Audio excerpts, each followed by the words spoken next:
Lorsque l'esprit impur est sorti de l'homme, il traverse des lieux arides, cherche du repos, et comme il n'en trouve pas, il dit « Je retournerai dans ma maison, là d'où je suis sorti ». Et quand il arrive, il la trouve balayée et ornée.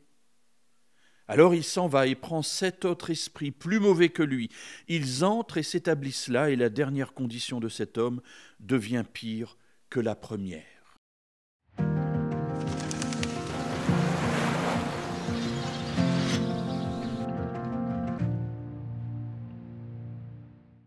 Alors mes amis, dans notre vie, souvent nous disons, nous pensons et nous essayons de chasser le péché de notre vie. Effectivement, nous savons que le péché est opposé à la volonté de Dieu. Alors lorsque nous arrivons à discerner cette attitude de péché en nous, nous nous disons, bien, voilà, on va lutter, on va faire place nette, on va nettoyer la maison. Mais en faisant cela, mes amis, nous ne faisons qu'une partie du travail. Alors oui, Dieu a le désir d'enlever le péché de notre vie, mais cela ne suffit pas. Et vous me direz, mais pourquoi, si le péché n'est plus là, tout est bien, tout est bon? Eh bien non. En fait, une maison vidée est une maison qui est un appel, qui fait un appel d'air pour des démons encore plus mauvais que le premier. C'est l'histoire de Jésus. L'esprit était là, il a été chassé de la maison, et voilà que le propriétaire de la maison, qu'est-ce qu'il a fait? Il a nettoyé, il a mis des fleurs, il a aéré, il a embelli la maison, mais il ne l'a pas remplie.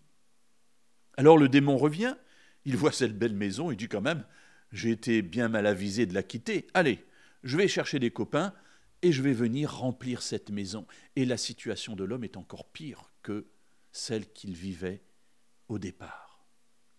Ainsi donc, lorsqu'on vit avec Dieu, il ne s'agit pas simplement de vider la maison. On pourrait dire que vider la maison, c'est être reconnu comme juste devant Dieu. Oui, Dieu me justifie, il me considère comme si je n'avais jamais péché, il me sauve. Et puis, remplir la maison, c'est dire à Dieu, Seigneur, je ne veux pas simplement que ma maison n'ait plus de péché en elle, mais je veux que ma maison soit remplie de toi. Et la démarche de ma vie, ce que la Bible pourrait appeler la sanctification, c'est-à-dire ce temps où peu à peu j'apprends à marcher avec Dieu, fera que Dieu remplira de plus en plus ma vie. Et Dieu me fait une promesse.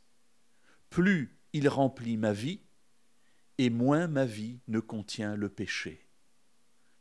Ainsi donc, mon combat n'est pas tant de lutter pour vider ma maison, mais que plutôt remplir ma maison de la présence de Dieu.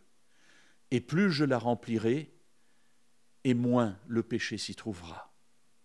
Alors, lorsque le mauvais esprit va revenir avec cet esprit plus mauvais que lui, il trouvera une maison qui n'est pas vide, et il ne pourra donc y remplir et en faire sa demeure. Et moi, je serai ainsi sauvé.